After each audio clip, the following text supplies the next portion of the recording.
भक्तों, महात्मा हनुमान जी महाराज ने माता सीता के दर्शन करने के बाद माता से आज्ञा लेकर महात्मा हनुमान जी ने अशोक वाटिका के पेड़ों को क्यों उखाड़ उखाड़ कर फेंका था और अशोक वाटिका की रक्षा करने वाले राक्षसों को क्यों मार डाला था। महात्मा हनुमान जी ने अशोक वाटिका का विध्वंस क्यों किया तथा हरी भरी वाटिका को क्यों उजाड़ दी। बाबा हनुमान जी महाराज को यह सब करने का क्या कारण था। और हाँ, बाबा हनुमान जी महाराज रावण के पुत्र मेघनाथ के द्वारा चलाया गया ब्रह्मास्त्र के बंधन में क्यों बंध गए थे, जबकि बाबा हनुमान जी महाराज को तीन लोक में ऐसा कोई अस्त्र नहीं था जो बाबा को बांध सके। बाबा को यह सब करने की क्या जरूरत थी। तो भक्तों, महात्मा हनुमान जी महाराज ने लंका में अशोक वाटिका को उजाड़ना, राक्षसों को मारना और ब्रह्म अस्त्र में बंधने के कारण को हम इस वीडियो के माध्यम से जानते हैं। तो वीडियो को अंत तक पूरा जरूर देखिए और हमारे सनातनी धार्मिक चैनल को सब्सक्राइब भी कर दीजिए। तो चलिए वीडियो को हम आगे बढ़ाते हैं। हनुमान जी बोले, मैं पलक झपकते ही इस सागर को पार कर जाऊंगा, आप जरा भी चिंता ना करें। परंतु यहाँ से जाने से पहले मैं आपसे यह विनती करना चाहता हूँ कि मुझे बड़े जोर की भूख लगी है। यदि आप आज्ञा दें तो मैं इस वाटिका में लगे फलों से अपनी भूख मिटा लूं। हाँ हाँ, सीता जी जल्दी से बोली, मैं यहाँ परवश हूँ, तुम्हें कुछ खिला भी नहीं सकी। मेरे पास कुछ है भी नहीं सिवाय इन फलों के। तुम बेझिझक हो, इन फलों का सेवन करो, परंतु ध्यान रखना कि इस वाटिका की सुरक्षा में अत्यंत विकट राक्षस लगे हुए हैं, उनसे तुम्हें स्वयं ही निपटना होगा। माते, आप उनकी बिल्कुल चिंता ना करें।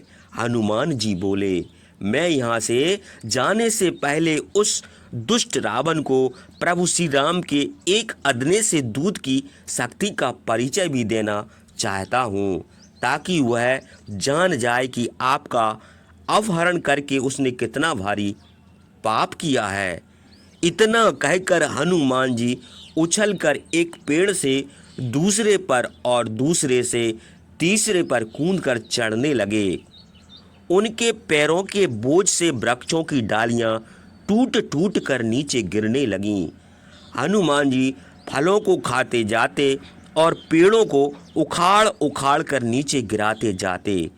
कुछ ही देर में उन्होंने वाटिका को तहस नहस कर दिया। उस वाटिका की रक्षा में जो राक्षस लगे हुए थे वे उस बानर को पकड़ने का प्रयत्न करने लगे और उस पर भाले छुरियां फेंकने लगे, पर हनुमान जी ने उन हथियारों को लपक कर तोड़ डाला और वृक्षों को उखाड़कर उन राक्षसों पर फेंकना प्रारंभ कर दिया, जिससे अधिकांश राक्षस मारे गए। सर्वत्र उनके शव धरती पर पड़े दिखाई देने लगे। वे डर गए और जान बचाने के लिए भागने लगे। हनुमान जी जानते थे कि बिना उत्पात मचाए वे ना तो लंका को अच्छी प्रकार से देख पाएंगे और न रावण की सैन्य शक्ति का पता लगा पाएंगे। इसलिए वे इस तरह का उत्पात मचा रहे थे। उपवन के राक्षस हनुमान जी को घेरने की बहुत कोशिश कर रहे थे, पर वे असफल रहे। हार कर वे भागे भागे रावण के पास पहुँचे और उस वानर के उत्पात के बारे में उसे बताया। रावण उनकी बातें सुनकर क्रोध में भर गया। उसने राक्षसों की एक टुकड़ी को अशोक वाटिका में भेजा कि जाओ उस वानर को पकड़ कर लाओ। वे सभी राक्षस महाबली और साहसी थे। वे जब अशोक वाटिका में पहुंचे और उन्होंने रावण के प्रिय वाटिका को तहस नहस हुआ देखा तो वे क्रोध में भर गए। उन्होंने हनुमान जी को ललकारा। उनके नेतृत्व में प्रस्थपुत्र जम्बूमाली नामक राक्षस कर रहा था। हनुमान जी ने उसे देखा तो एक भारी पेड़ उखाड़कर उसकी ओर फेंका। उन्होंने हनुमान जी पर तीखे बाण चलाए, पर हनुमान ने उन बाणों की कोई परवाह नहीं की और जोर से सिंहनाद करते हुए जय श्री राम कहा। उन्होंने चुन चुन कर उन राक्षसों को मार डाला। जम्बूमाली भी मारा गया। शेष बचे राक्षस आतंकित होकर वहाँ से भाग गए। उन्होंने जाकर रावण से उस बानर की करतूत का जिक्र किया तो रावण और क्रोध में भर गया।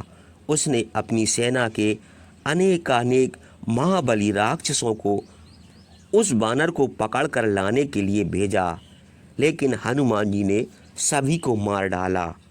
अंत में रावण का पुत्र इंद्रजीत, जिसे मेघनाद के नाम से जाना जाता था, राक्षसों की एक बड़ी टुकड़ी लेकर अशोक वाटिका पहुंचा। उसने उस महाबली बानर को और उसके कारनामों को देखा तो सोचा कि यह कोई साधारण बानर नहीं है। इसलिए उसने उसे पकड़ने के लिए ब्रह्म अस्त्र का प्रयोग किया। हनुमान जी ने जब ब्रह्मा जी द्वारा निर्मित ब्रह्मास्त्र को अपनी ओर आते देखा तो उन्होंने उसका प्रतिकार नहीं किया। वह एक नागपाश के रूप में उनकी ओर आ रहा था। उस बाण ने हनुमान जी के शरीर का स्पर्श किया और आकाश में चला गया। उस बाण के स्पर्श से हनुमान जी मूर्छित होकर गिर पड़े। मेघनाद के संकेत पर राक्षसों ने मूर्छित हनुमान को रस्सियों से बांध लिया। वे मूर्ख ये नहीं जानते थे कि दूसरी रस्सियों का स्पर्श होते ही ब्रह्मास्त्र के स्पर्श का प्रभाव समाप्त हो गया था। मेघनाद इस बात को समझता था, परंतु उस समय उसने कुछ बोलना उचित नहीं समझा। हनुमान जी को होश आ गया। वे चाहते तो उन राक्षसों को मार सकते थे, परंतु उन्होंने ऐसा कुछ नहीं किया। उन्होंने अपने आप को बंध जाने में रावण और उसकी राजसभा को देखना चाहते थे। इसलिए जब राक्षसों ने बांधकर ले जाने लगे तो वे चुपचाप कुछ बोले बिना चलने लगे। मार्ग में वे सावधानी पूर्वक मार्ग को देखते चल रहे थे। राजपथ और जो भवन खड़े थे और उनके मध्य जो गलियां थीं, उनसे निकल निकल कर असंख्य राक्षस नर नारियां उस बानर को देखने आ रहे थे और शोर मचा रहे थे। हनुमान जी चुपचाप चलते रहे और इंद्रजीत घमंड से भरकर अपनी गर्दन अकड़ाकर लोगों को विजयी मुस्कान से भरकर देखता रहा।